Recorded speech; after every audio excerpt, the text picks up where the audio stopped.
Good morning students. आज हम कक्षा 10वीं से हिंदी विषय में आपकी द्वितीय पाठ्य पुस्तक कृतिका भाग 2 का पाठ 3 साना साना हाथ जोड़ी पढ़ने जा रहे हैं।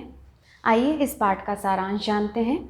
साना साना हाथ जोड़ी की लेखिका हैं मधु कांकरिया और इसमें मुख्य पात्र हैं स्वयं लेखिका, उनकी सहयात्री, उनकी सहेली जिसका नाम है मणि और यह 50 वर्षीय महिला हैं, और गाइड कम ड्राइवर जिनका नाम दिया गया है जितेन नारगे।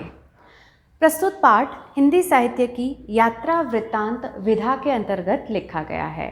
यानी लेखिका जब गंगटोक शहर की और गंगटोक शहर से लेकर हिमालय तक की जो यात्रा करती हैं, उस यात्रा के दौरान उन्होंने जो भी पर्यटन स्थल देखे, जो उनके अनुभव रहे, उन अनुभवों को उन्होंने इस पाठ में साझा किया है। सबसे पहले हम पढ़ने जा रहे हैं गंगटोक शहर के बारे में। गंगटोक शहर से लेकर हिमालय तक के प्राकृतिक दृश्यों का यहाँ पर बखूबी वर्णन किया है लेखिका ने। साथ ही उन्होंने कहा है कि गंगटोक एक बेहद खूबसूरत शहर है, इतना खूबसूरत कि उसका दिन, उसकी सुबह, उसकी शाम, हर पल वहाँ बहुत ही आकर्षक है और खूबसूरत है।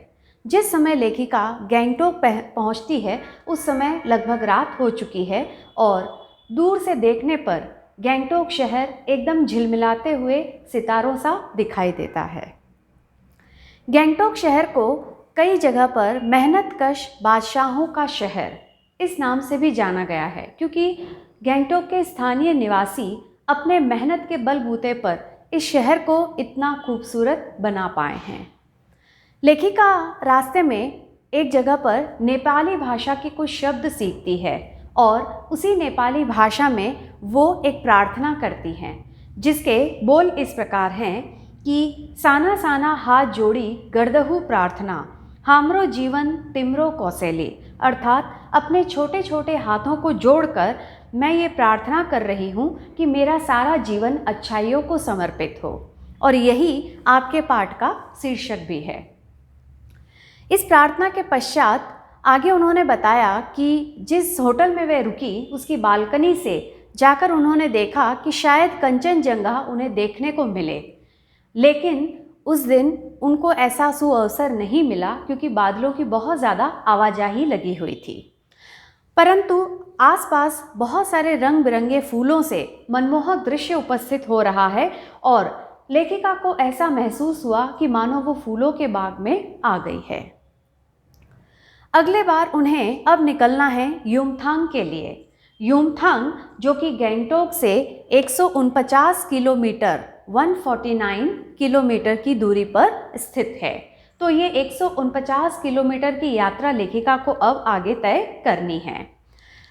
ऐसे में रास्ते में इनका ड्राइवर कम गाइड जितेन नारगे इन्हें तरह तरह की रकम की जानकारियां देते चलता है और कहता है कि जैसे जैसे हम आगे बढ़ेंगे हमें हिमालय की गहनतम घाटियां देखने को मिलेंगी और फूलों से लदी हुई वादियां भी देखने को मिल सकती हैं। लेखिका बड़ी उत्सुकता से जितेन से पूछती है कि क्या उन्हें बर्फ़ देखने को मिलेगा। ऐसे में जितेन उन्हें कहता है कि हम अभी उसी तरफ आगे बढ़ रहे हैं। रास्ते में लेखिका की नज़रें जाती हैं एक जगह पर जहां उन्होंने देखा कि 108 पताकाएं लगी हैं शहर के बाहर।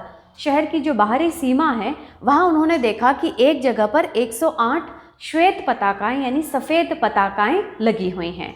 इनके बारे में पूछने पर जितेन बताते हैं कि जब किसी भी बुद्धिस्ट की मृत्यु होती है तो शहर से बाहर शांति और अहिंसा की प्रतीक इन श्वेत पताकाओं को लगा दिया जाता है और साथ ही यह भी मान्यता है कि इन्हें उतारा नहीं जाता बल्कि समय के साथ साथ ये स्वतः नष्ट हो जाती हैं।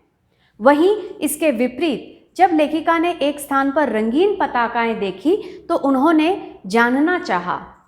जितेन बताते हैं कि रंगीन पताकाएं जब कोई शुभ या मांगलिक कार्य का शुभारंभ करना हो उस समय लगाई जाती हैं। तो इस तरह से लेखिका ने श्वेत और रंगीन पताकाओं के संदर्भ में सिक्किम और या कह सकते हैं कि गंगटोक के विषय में जानकारी दी है। आगे बढ़ते हैं और लेखिका के सफ़र पर लेखिका ने बताया कि स्वयं जितेन की जो जीप है जिससे ये लोग यात्रा कर रहे हैं, उस जीप में उन्होंने देखा कि दलाई लामा का चित्र लगा है, उनकी फ़ोटो लगी है, और रास्ते में उन्हें जहाँ जहाँ दुकानें नज़र आईं हर जगह दलाई लामा के ही चित्र दिखाई दिए। तो उन्हें ये एहसास हुआ कि दलाई लामा यहाँ पर इन लोगों के बीच में बहुत बड़ी एक शख्सियत रहे हैं और इनके लिए शायद इनके धर्म गुरु हैं, इसलिए स्थान स्थान पर दलाई लामा के चित्र नज़र आ रहे हैं। यात्रा आगे बढ़ती है और एक पर्यटन स्थल के बारे में जितेन इन्हें जानकारी देता है और वह स्थल है कवि लॉन्ग स्टॉक।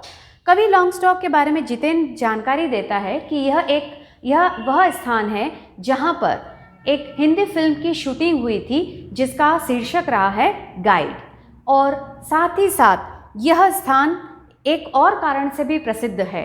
लेपचा और भूटिया दो स्थानीय जातियां हैं जिनके बीच सुदीर्घ झगड़े चले, बहुत लंबे समय तक झगड़े चले, और कुछ समय बाद जब उनके बीच शांति समझौता हुआ तो हस्ताक्षर करने के लिए यही स्थान तय किया गया, यानी कि संधि पत्र पर जब हस्ताक्षर हुए तो वह कवि लॉन्ग स्टॉक पर ही हुए थे। तो इस तरह से इन्होंने इस कवि लॉन्ग स्टॉक के बारे में जितेन ने लेखिका को जानकारी दी। आगे बढ़ते हैं और रास्ते में लेखिका ने बताया कि एक कुटिया में उन्होंने घूमता हुआ प्रेयर व्हील देखा, प्रेयर व्हील धर्म चक्र, जिसको उन्होंने ये चीज़ समझी कि शायद ये इनके धार्मिक विचारों को दर्शाता है।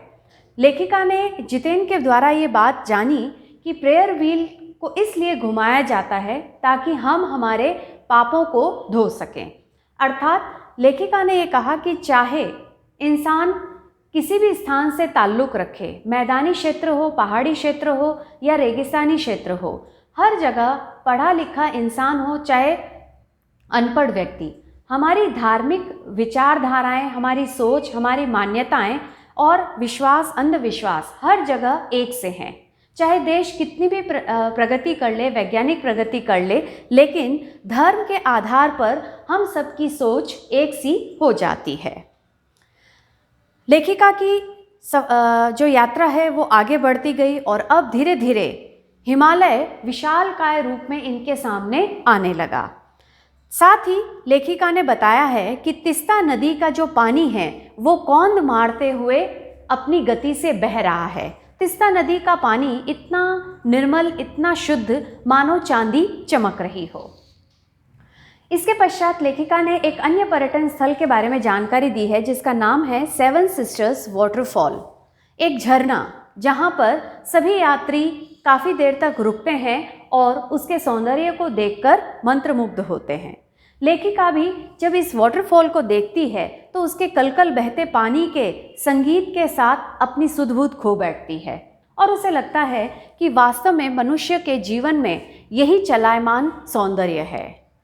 लेखिका ने एक बात यहाँ स्पष्ट की है कि प्रकृति जो अपना प्रत्येक कार्य सुनिश्चित समय पर करती है, अनुशासन का हमें सबसे बड़ा पाठ सिखाती है और यही चलायमान सौंदर्य हमें आनंद की भी अनुभूति करवाता है। तो मनुष्य क्यों ना इससे सीख ले और अपने जीवन को भी इसी तरह से गति दे सके। पाठ के दूसरे भाग में हम देखते हैं मातृत्व और श्रम साधना का दृश्य। लेखिका जिस समय युमथांग की ओर बढ़ रही है, उन्होंने रास्ते में देखा कि कुछ गूथे हुए आटे सी कोमल काया वाली पहाड़ी औरतें, बेहद नाजुक सी, खूबसूरत सी औरतें, लेकिन वे श्रम साध्य कार्य कर रही हैं, मेहनत भरा काम कर रही है और उसके साथ साथ डोकों में, यानी कि एक बड़ी सी टोकरी है उनके पास, उसमें उन्होंने अपने बच्चों को भी साथ में संभालने के लिए रखा हुआ है। तो ये पहाड़ी महिलाएं जो कि श्रम साधना कर रही हैं, पूरी तेज़ी के साथ, पूरी ताकत के साथ हथौड़ों को, कुदाल को अपने हाथों में लिए है और पत्थरों को तोड़ने जैसा जटिल कार्य कर रही है और उसके गवाह हैं उनके हाथ में पड़े फफोले।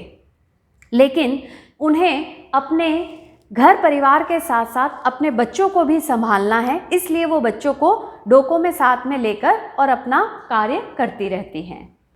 उसके बाद लेखिका को अचानक से याद आया कि उन्होंने रास्ते में पलामू और गुमला के जंगलों में भी कुछ आदिवासी युवतियों को देखा। उन आदिवासी युवतियों के भी जीवन में बहुत सारी कमियां हैं, अभाव हैं, वंचनाएं हैं, लेकिन उसके उपरांत भी ये युवतियां जब पत्तों की तलाश में भटकती हैं और खिलखिलाते हंसती हैं तो ऐसा लगता है कि मानो इनके जीवन में कहीं कोई दुख दर्द का नामो निशान नहीं है। तभी रास्ते में जितेन और लेखिका को स्कूल से लौटते बच्चों की जीवन शैली के बारे में जानकारी मिलती है। जितेन बताते हैं कि मैं भी इन्हीं की तरह पढ़ने के लिए पहाड़ी चढ़ कर के प्रतिदिन जाया करता था और आया करता था। यही कारण है कि यहाँ पर जितने भी लोग मिलेंगे वो छरहरी काया के हैं, वर्बीले लोग यहाँ कम दिखाई देते हैं। जितेन ने भी बताया कि ये बच्चे भी रोज़ाना करीबन 3 किलोमीटर पहाड़ी चढ़कर स्कूल जाते हैं और इतना ही सफ़र ये आते समय तय करते हैं। इतना ही नहीं, ये बच्चे शाम के समय अपनी माँ के साथ घर के कामकाजों में भी हाथ बटाते हैं। जंगलों में लकड़ियाँ बीनने के लिए जाते हैं ताकि ईंधन का इंतज़ाम हो सके, पानी भरते हैं ताकि घर में थोड़ा सा पानी का भी इंतज़ाम हो। और न सिर्फ ये बच्चे बल्कि स्वयं जितेन ने भी ये कार्य बचपन में अपनी माँ के साथ किया है।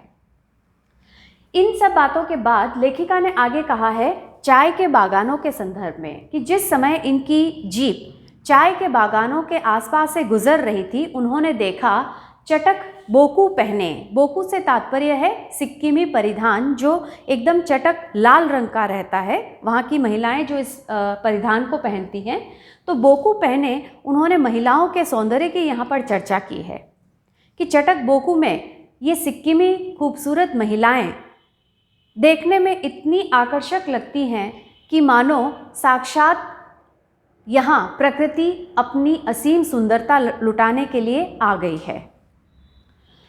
और इतने सब कुछ सौंदर्य को देखने के बाद लेखिका ये सोचने पर विवश हो जाती है कि एक तरफ इतना स्वर्गीय सौंदर्य है, स्वर्ग के समान सौंदर्य है, वहीं दूसरी तरफ बेहद कठिन जीवन शैली है जहाँ पल पल मौत से इन लोगों को दो चार होना पड़ता है।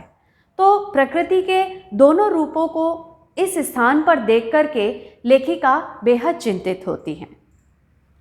आगे चलते हैं और तीसरे भाग में हम पढ़ते हैं लायुंग में पड़ाव। चूँकि अब तक लेखिका युमथांग नहीं पहुंची है, रात हो चुकी है, तो ऐसे में वे लायुंग नामक स्थान पर पड़ाव डालती हैं। रात का समय है और लायुंग जो कि गगनचुंबी पहाड़ों के बीच मानो सांस लेती एक छोटी सी नन्ही सी बस्ती है, जहां हर कोई अपना अपना कार्य अपनी गति से चुपचाप मौन रहकर कर रहा है। रात्रि विश्राम के लिए लेखिका और उसके सहयात्री लकड़ी के एक गेस्ट हाउस में ठहरते हैं। लेखिका उन सबसे अलग होकर और बाहर कलकल करती तिस्ता नदी जो कि बह रही है उस समय, उस नदी के पास आकर बैठ जाती हैं। उन बड़े से पत्थरों पर बैठकर लेखिका उस झरने के पानी का, उस नदी के पानी का वहाँ पर आनंद लेती हैं। साथ ही वो ये भी चाहती हैं कि शायद वो लायुंग में बर्फ़ देख सके, लेकिन उनको निराशा ही मिलती है और लायुंग में उन्हें बर्फ़ देखने को नहीं मिलता।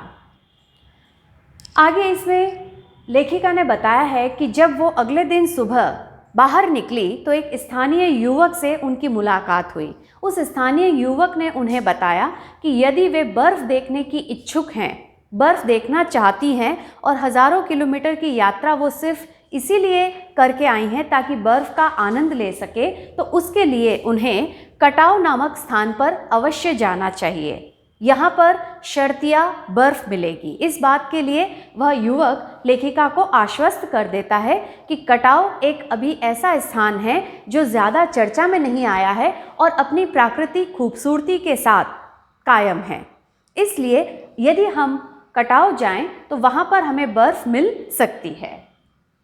लेखिका इस बात को सुनकर के कटाव की तरफ अपनी यात्रा बढ़ाती हैं।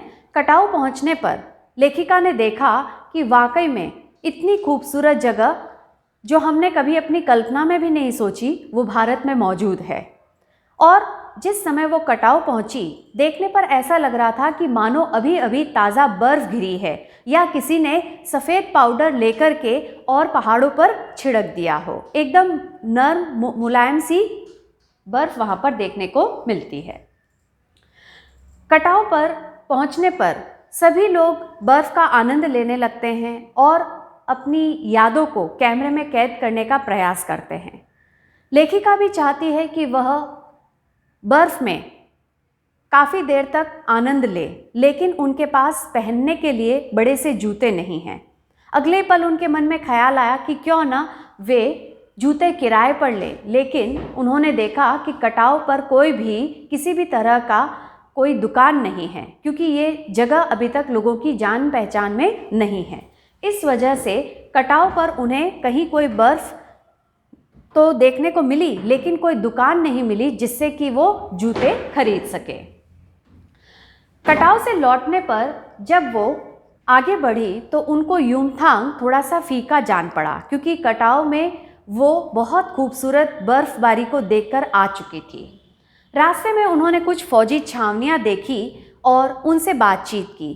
फौजी छावनियों में जाने पर उन्हें पता चला कि देश के ये सैनिक किस कदर अपनी जिम्मेदारी को निभा रहे हैं ताकि संपूर्ण देशवासी चैन की नींद सो सके, और बहुत ही विषम परिस्थितियों में ये यहाँ पर जीते हैं। कई बार परिस्थितियाँ इतनी विषम हो जाती हैं कि पेट्रोल के सिवा सब कुछ जम जाता है, और इसके साथ साथ पहाड़ी लोग इन खतरनाक रास्तों को बनाने में भी अपनी ज़िंदगी कई बार खो भी देते हैं। आगे बढ़कर के लेखिका ने इनके बारे में बताया है कि ये जो देश के सैनिक हैं, ये वाकई में ऐसा कार्य कर रहे हैं जिसके समक्ष हम नतमस्तक हो सकते हैं। जितेन आगे बताते हैं कि हम पहाड़ी लोग प्रकृति की पूजा करते हैं। हम नदी, झरने, तालाब, पेड़ पौधे इन्हें गंदा नहीं करते, बल्कि इन्हें साफ रखते हैं, क्योंकि ये हमारे लिए पूजनीय हैं, और यदि हम इन्हें गंदा करेंगे तो हम इनके कोप का कारण बन सकते हैं। और अंत में जितेन उन्हें बताता है कि गैंगटोक का वास्तविक नाम गंतोक था और उसका अर्थ है पहाड़। तो इस प्रकार लेखिका ने ये बताया कि यह एक ऐसी यात्रा रही जहाँ उन्होंने बहुत सारे जीवन में जो संभावनाएं हैं, खोज है, उनको तलाशा है, और वाकई में ये उनके लिए एक अविस्मरणीय यात्रा रही। आज के लिए इतना ही। धन्यवाद।